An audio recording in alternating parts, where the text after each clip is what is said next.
Depuis des temps immémoriaux, des groupes de personnes se sont réunis dans l'ombre, gardant jalousement des secrets, des connaissances ou des objectifs qui restent cachés au commun des mortels. Ces sociétés opérant dans le secret ont exercé une influence qui, d'après certains, surpasse de loin ce qu'on pourrait imaginer.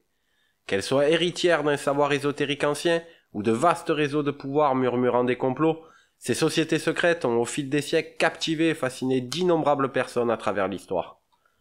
Dans cette vidéo, je vais vous présenter 13 sociétés secrètes qui ont façonné d'une manière ou d'une autre le cours des événements à travers les âges. Mais tout d'abord, merci de liker et de partager cette vidéo. N'hésitez pas à vous abonner à la chaîne si vous aimez ce type de contenu. Et un grand merci à tous les abonnés. Merci pour votre soutien et bon visionnage à tous. La société Vril.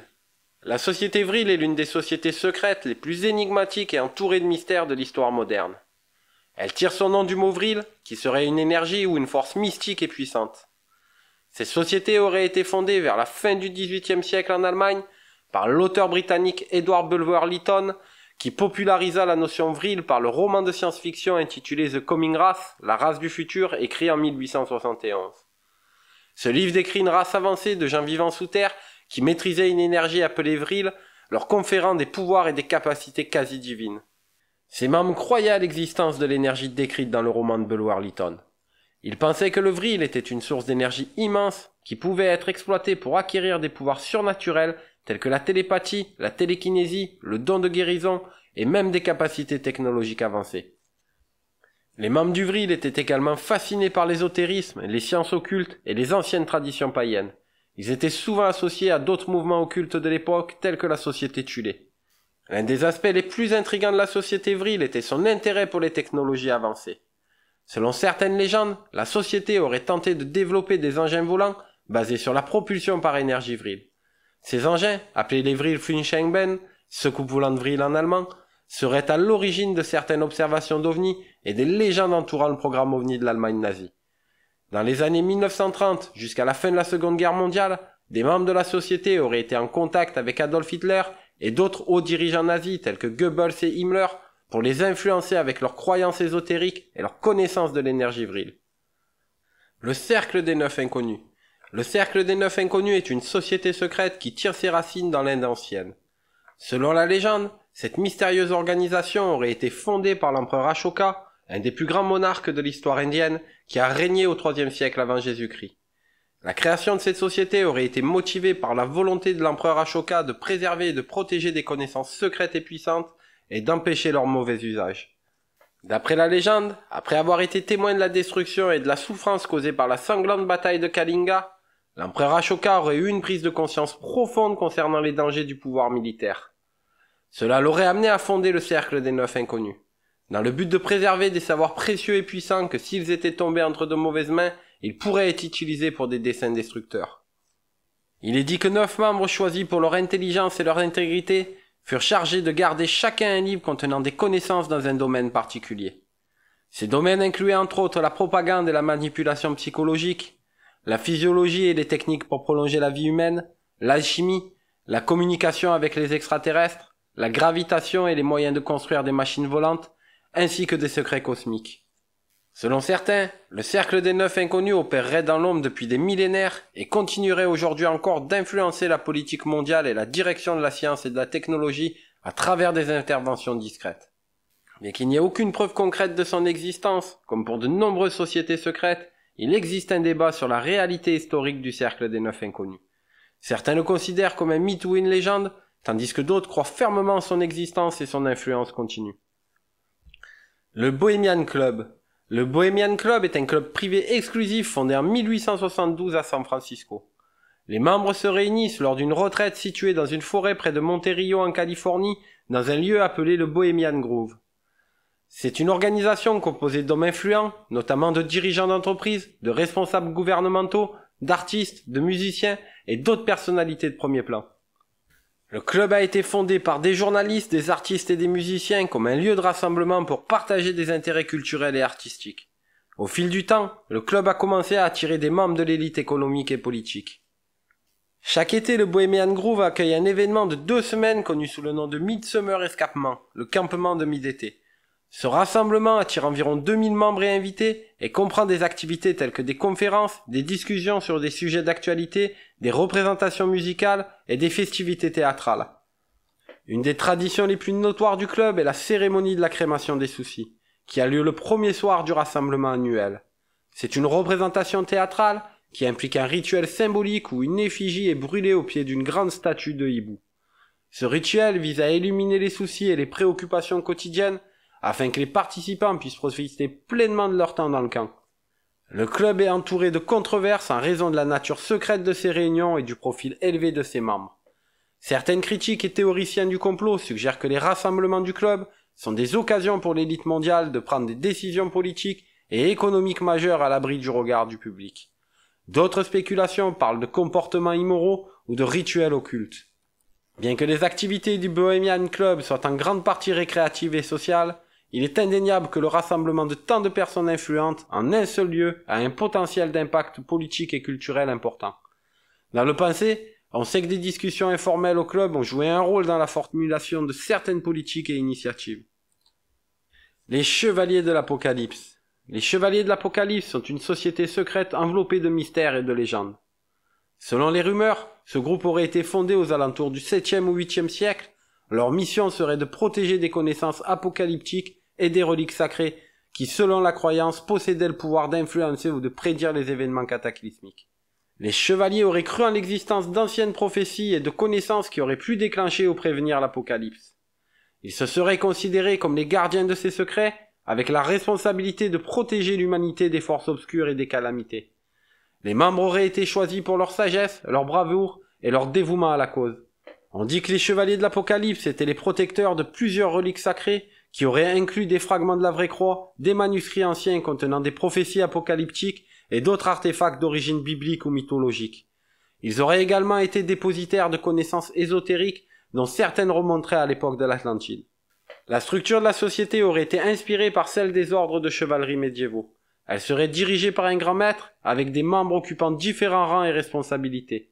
Les chevaliers opéreraient en cellules indépendantes à travers le monde, chacune dédiée à la protection d'un aspect particulier du savoir ou d'une relique. Bien qu'enveloppés dans l'ombre, les chevaliers de l'Apocalypse seraient parfois apparus dans l'histoire, souvent associés à des événements de grande importance ou des découvertes archéologiques majeures. Il y a des légendes qui prétendent qu'ils ont eu des interactions avec d'autres sociétés secrètes et ordres religieux. La société Thulé. La société Thulé a été fondée en 1918 à Munich en Allemagne vers la fin de la Première Guerre mondiale. Elle a été créée par des personnes qui croyaient en un mélange d'idéologies occultes, nationalistes et à la promotion de l'héritage culturel et racial germanique. Les membres de la société de Thulé croyaient en l'existence d'une ancienne civilisation aryenne supérieure dont ils se considéraient comme les descendants. Ils pensaient que cette civilisation était originaire de Thulé, un lieu mythique situé au nord de l'Europe, associé au peuple antique hyperboréen de la mythologie grecque. Ils espéraient retrouver et restaurer cette ancienne culture aryenne et construire une nation allemande basée sur cet héritage racial. La société est également fortement impliquée dans l'occultisme et était fascinée par les symboles et les rituels. Les membres étudiaient la mythologie nordique, l'astrologie, le spiritisme, la magie et d'autres formes de mysticisme.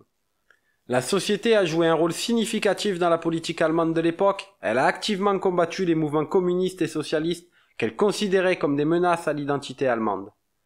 La société de Thulé deviendra en quelque sorte une force motrice derrière la création du Parti ouvrier allemand, qui deviendra plus tard le Parti national-socialiste des travailleurs allemands ou le Parti nazi. Cependant, la société de Thulé et le Parti nazi ont fini par s'éloigner l'un de l'autre en raison de divergences idéologiques et d'intérêts. Parmi les membres notables, on trouve Rudolf von Sebotterdorf, qui a joué un rôle majeur dans la fondation et l'orientation de la société, Dietrich Eckart, un mentor d'Adolf Hitler, et Anton Dexler, qui a été impliqué dans la création du parti nazi. Un symbole associé à la société de Thulé est la swastika ou la croix gammée, qu'ils interprétaient comme un symbole ancien de la race aryenne. Ce symbole a ensuite été adopté par Adolf Hitler, qui aurait été membre de cette société. Ce groupe a été souvent critiqué pour son idéologie raciste et ses liens avec le début du nazisme. Son mélange de nationalisme, de mysticisme et de théorie de la suprématie raciale est considéré par beaucoup comme ayant contribué à l'environnement qui a permis à l'ascension du nazisme en Allemagne. Après l'ascension du parti nazi au pouvoir, la société a perdu de son importance et a été éclipsée par les organes du parti. Toutefois, l'intérêt de la société de Thulé s'est maintenu au fil des ans, en grande partie en raison de son association avec l'occultisme et le nazisme. Elle a souvent été citée dans des ouvrages consacrés aux sociétés secrètes, à l'histoire de l'Allemagne et aux mouvements occultes. L'Ordre de la Rose-Croix. L'Ordre de la Rose-Croix a été rendu public au début du XVIIe siècle avec la publication de 3 manifestes. Fama Fraternitatis Rosae Crucis en 1614, Confessio Fraternitatis en 1615 et les Noces chimiques de Christian Rosenkreuz en 1616. Ces textes décrivent l'histoire de Christian Rosenkreuz, un personnage semi-légendaire qui aurait fondé l'ordre au XIVe siècle. Les Rose-Croix sont généralement associés à la recherche de connaissances ésotériques, notamment dans les domaines de l'alchimie, la kabbale, l'astrologie et d'autres sciences occultes. Ils cherchent la sagesse et la spiritualité à travers une compréhension profonde des lois de la nature et de l'univers. Ils croient également en une transformation personnelle à travers des pratiques mystiques et spirituelles, cherchant l'illumination et la perfection de l'âme. Ils sont dépeints comme des détenteurs de secrets mystiques et des gardiens de connaissances anciennes. Au fil du temps, de nombreuses organisations se sont réclamées de la tradition rosicrucienne. Au XVIIIe siècle, la Rose-Croix a été associée aux francs-maçons et à certains de leurs rites. Au XIXe et au XXe siècle, plusieurs organisations ont été fondées, comme l'Ancien Mystical Order Rosae Crucis et la Societas Rosicruciana. L'Ordre de la Rose-Croix a eu une influence significative sur la culture et la pensée européenne, en particulier pendant la période de la Renaissance et des Lumières. Ils ont été associés à l'émergence de la science moderne et certains des penseurs et scientifiques de l'époque étaient soit affiliés à la Rose-Croix, soit influencés par ces idées. Aujourd'hui, plusieurs organisations modernes s'identifient en tant que rosicruciennes et poursuivent des objectifs spirituels, philosophiques et éducatifs dans le cadre de cette tradition. Les membres s'engagent souvent dans des études, des textes mystiques, des méditations et des rituels visant à atteindre une compréhension plus profonde de la vie et de l'univers.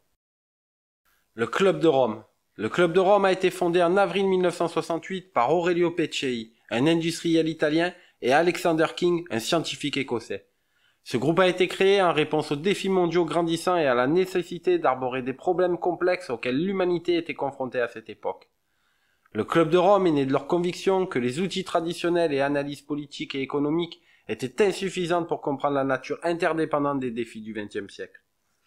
Le Club de Rome se définit comme un groupe de réflexion dont le but est de promouvoir la compréhension des problèmes mondiaux et des recherches de solutions aux défis interconnectés de la société moderne. Les thèmes arborés comprennent l'environnement, l'économie, la technologie, la gouvernance et l'éducation. Ils se concentrent particulièrement sur les problèmes à long terme de l'humanité et sur les interactions complexes entre les sociétés économiques et environnementales. Le club compte environ 1000 membres actifs issus de divers domaines tels que la science, les affaires, la politique et la société civile. Il fonctionne également en réseau avec des associations nationales et des partenaires internationaux et parraine diverses initiatives de recherche et de politique publique. L'un des travaux les plus influents qui leur est associé est le rapport intitulé « Les limites de la croissance » publié en 1972. Ce rapport, qui a été l'un des premiers à utiliser la modélisation informatique pour analyser les tendances mondiales, a averti que si l'humanité continuait sur sa trajectoire de croissance économique sans tenir compte des ressources limitées de la planète, elle ferait face à un effondrement économique et environnemental. Le rapport a été très influent mais aussi controversé et a contribué à l'émergence de mouvements environnementaux modernes. Le club est souvent critiqué à la fois pour ses méthodologies et pour certaines de ses conclusions. Certains l'ont accusé d'être trop pessimiste ou de ne pas prendre suffisamment en compte les innovations technologiques dans ses analyses. D'autres critiques se sont concentrés sur l'impact politique de ses recommandations, soutenant qu'elles pouvaient conduire à des restrictions excessives sur le développement économique. Dans la culture populaire, il est à la fois associé à des théories du complot qui le décrivent comme faisant partie d'une élite mondiale qui cherche à contrôler le monde.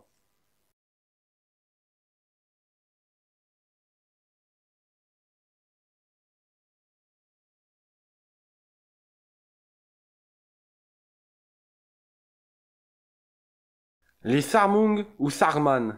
Les Sarmun sont une mystérieuse société secrète ou fraternité qui, selon certaines sources, existait dans le monde antique, notamment au Moyen-Orient. Les origines des Sarmung sont enveloppées de mystères et d'incertitudes, avec peu de preuves historiques solides. Ce qui est généralement rapporté, c'est que la fraternité Sarmung aurait démarré ses activités aux alentours du 2e millénaire avant Jésus-Christ, dans la ville de Babylone. Ils auraient joué un rôle dans la préservation et la transmission de connaissances ésotériques et spirituelles anciennes. On pense que les Sarmung étaient dépositaires de savoirs ésotériques et spirituels et qu'ils se concentraient sur le développement spirituel de l'individu. On suppose qu'ils ont étudié et pratiqué des formes avancées de méditation des rituels et des techniques corporelles pour atteindre des états de conscience supérieurs. On pense également qu'ils étudiaient l'astrologie, l'alchimie et la philosophie mystique, et qu'ils étaient connus pour leur sagesse et leur connaissance des lois universelles. La fraternité Sarmung est surtout connue grâce au mystique et enseignant spirituel George Ivanovich Gurdjieff, qui a affirmé les avoir rencontrés au début du XXe siècle. Gurdjieff, un chercheur de vérité et de connaissances anciennes, a prétendu avoir étudié à leur côté dans un monastère situé au centre du Turkestan en 1897. Là-bas, il aurait appris leur danse mystique, leur pouvoir psychique, la divination, ainsi qu'un schéma de transformation personnelle et spirituelle permettant d'atteindre l'illumination.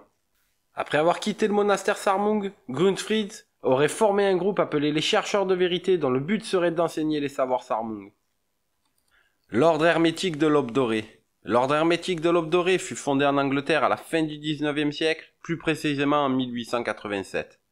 Il s'agit d'une organisation ésotérique et occulte qui a joué un rôle significatif dans la renaissance des intérêts pour le mysticisme, la magie cérémonielle, la kabbale et d'autres disciplines occultes.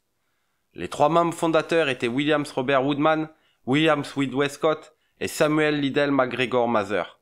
Ils prétendaient avoir acquis des documents cryptiques appelés les manuscrits Cipher, qui seraient des textes contenant une série de rituels d'initiation magique correspondant aux éléments spirituels de la terre, de l'air, de l'eau et du feu. Les enseignements de l'Aube dorée proviennent de diverses traditions ésotériques. Les éléments centraux étudiés sont la kabbale, l'astrologie, la taromancie, l'alchimie et diverses formes de magie cérémoniale. L'ordre est structuré de manière hiérarchique, avec des grades d'initiation, et les membres progressent à travers ces grades en accomplissant des rituels et en étudiant diverses disciplines ésotériques. L'objectif étant de parvenir à une plus grande connaissance de maîtrise de soi, ainsi qu'à une compréhension plus profonde des lois occultes de l'univers. L'ordre a été extrêmement influent dans la formation de la pensée ésotérique et occulte moderne. Plusieurs membres notables, tels qu'Alistair Corway, Arthur Edward Waite ou William Butler Yeats, ont contribué à façonner le paysage de l'occultisme au XXe siècle. L'ordre a également eu un impact significatif sur le développement de nouvelles traditions spirituelles, telles que le Wicca, un mouvement religieux fondé sur d'anciennes religions païennes, ainsi que sur l'intérêt contemporain pour la magie, le mysticisme et les traditions ésotériques. Au fil du temps, des tensions internes et des luttes de pouvoir ont entraîné la fragmentation de l'Aube dorée en diverses fractions et ordres successeurs. Aujourd'hui encore, plusieurs groupes et ordres revendiquent une lignée directe ou une affiliation philosophique avec l'ordre doré original. Comme avec beaucoup d'organisations occultes, l'ordre hermétique de l'Aube dorée a été sujet à la critique et à la controverse. Certains ont accusé l'ordre d'être une secte, une pseudo-religion ou un culte, tandis que d'autres ont critiqué ces pratiques comme étant éloignées des traditions authentiques qu'elles prétendaient représenter. De plus, les figures clés, en particulier Aleister Crowley, ont souvent été entourées de controverses en raison de leur comportement et de leurs croyances non conventionnelles, ce qui a jeté une ombre sur la réputation de l'ordre. L'ordre de Memphis-Misraïm. L'ordre de Memphis-Misraïm est une organisation maçonnique, ésotérique et occulte qui a vu le jour au début du XIXe siècle. Il est issu de la fusion de 2 rites maçonniques distincts, le rite maçonnique de Misraïm, fondé dans les années 1780 en Italie, et le rite de Memphis, fondé en France en 1838. Ces rites étaient initialement influencés par les thèmes égyptiens et étaient considérés comme une forme irrégulière de la franc-maçonnerie. L'ordre de Memphis-Misraïm, tel que nous le connaissons, a été officiellement unifié en 1881 sous l'impulsion du franc-maçon italien Giuseppe Garibaldi. L'ordre est reconnu pour sa richesse en symbolisme ésotérique, avec un accent particulier sur les mystères de l'Égypte ancienne, l'alchimie, la kabbale, le gnosticisme et les anciens mystères. L'ordre possède un système de grades initiatiques avec 99 degrés. Ces degrés sont censés représenter un chemin de développement spirituel et de connaissance de soi. À travers ces rituels et ces enseignements, l'ordre cherche à transmettre des vérités ésotériques et à éclairer ses membres sur des concepts tels que la dualité et la transcendance. L'ordre a joué un rôle important dans la diffusion d'idées ésotériques et occultes à travers l'Europe. Il a attiré des membres qui avaient un intérêt particulier pour les traditions ésotériques et a servi de catalyseur à la renaissance de l'occultisme au XIXe et au début du XXe siècle. L'ordre a souvent suscité la controverse et n'a pas toujours été reconnu par les organismes maçonniques traditionnels. En raison de son accent sur l'ésotérisme et de la structure de ses degrés, certains maçons réguliers ont considéré Memphis-Misraïm comme irrégulier et non conforme aux pratiques de la franc-maçonnerie traditionnelle. De nos jours, l'ordre continue d'exister en diverses branches à travers le monde, avec des membres qui se consacrent à l'étude des mystères ésotériques et à la pratique de rituels maçonniques. Il attire des individus qui cherchent une forme de franc-maçonnerie plus mystique et ésotérique, alors que la franc-maçonnerie traditionnelle est souvent perçue comme plus structurée et formelle. L'ordre de Memphis Misraïm est considéré par beaucoup comme un terrain plus fertile pour l'exploration de concepts ésotériques et mystiques. Le Conseil des 13. Selon les rumeurs et certaines théories du complot, le Conseil des 13 serait une société secrète composée de 13 des individus les plus puissants et influents du monde. La date exacte de la fondation de ce prétendu groupe est inconnue, mais certains affirment qu'il existerait depuis plusieurs siècles. Le Conseil exercerait un contrôle et une influence significative sur les gouvernements mondiaux, les institutions financières et les événements mondiaux en général. Certains théoriciens du complot affirment que ce groupe est impliqué dans des activités occultes et se consacre à la poursuite du pouvoir mondial à travers des moyens secrets et souvent malveillants. Le Conseil serait composé de figures de la royauté, de la finance et d'autres domaines qui auraient des liens avec les familles anciennes et des groupes occultes. Cependant, l'identité précise des membres reste enveloppée de mystère et aucune liste n'a été formellement confirmée.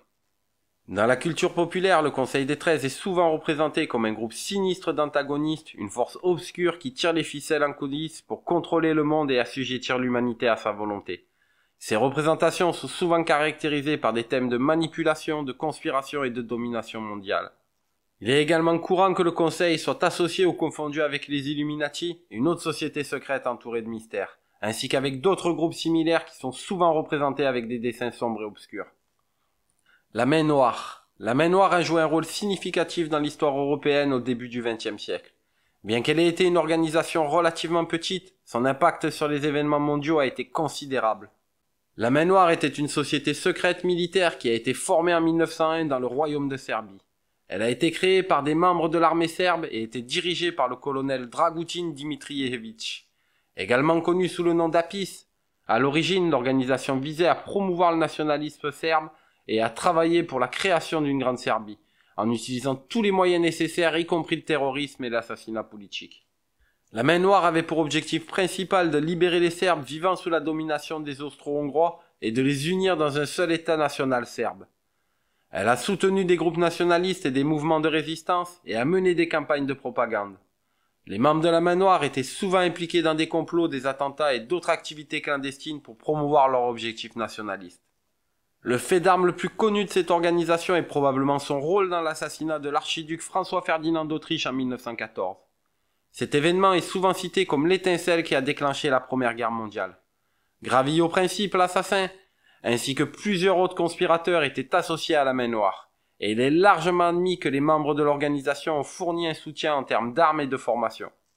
Après l'assassinat de François-Ferdinand, la main noire est devenue une cible d'enquête et de répression, tant au sein de la Serbie qu'à l'international.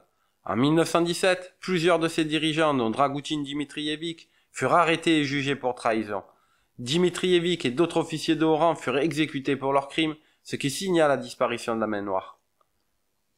La Commission trilatérale. La Commission trilatérale a été fondée en juillet 1973 par l'homme d'affaires et banquier américain David Rockefeller et le professeur de sciences politiques Zbigniew Brzezinski. Elle a été créée dans le but de promouvoir la coopération et le dialogue entre trois grandes régions économiques du monde, l'Amérique du Nord, l'Europe et l'Asie de l'Est. La Commission a été conçue comme un forum de discussion et de réflexion où des personnalités influentes de divers secteurs économiques, politiques, académies, médias et sociétés civiles pourraient se réunir et aborder des questions mondiales et complexes. Son objectif principal était de renforcer les relations entre les États-Unis, l'Europe et le Japon, et plus tard à élargir son champ d'activité pour inclure d'autres pays de l'Asie-Pacifique. Les membres de la Commission sont généralement des personnes très influentes dans leurs domaines respectifs, notamment des chefs d'entreprise, des universitaires, des anciens responsables gouvernementaux ou des leaders d'opinion. Les membres participent à titre personnel et non en tant que représentants de leur gouvernement ou organisation. Bien que la Commission ait été créée avec l'objectif déclaré de promouvoir la coopération internationale, elle a également fait l'objet de critiques et de controverses. Certains suggèrent que la Commission agit comme un gouvernement mondial de l'ombre, influençant en secret les politiques gouvernementales et en promouvant les intérêts des élites mondiales. À l'heure actuelle, la Commission trilatérale continue de fonctionner comme un forum de discussion sur les questions mondiales. Bien que son influence soit peut-être moins visible qu'à ses débuts, elle demeure un réseau influent de décideurs et de leaders d'opinion, et ses réunions et ses publications sont attentivement suivies par des experts en relations internationales.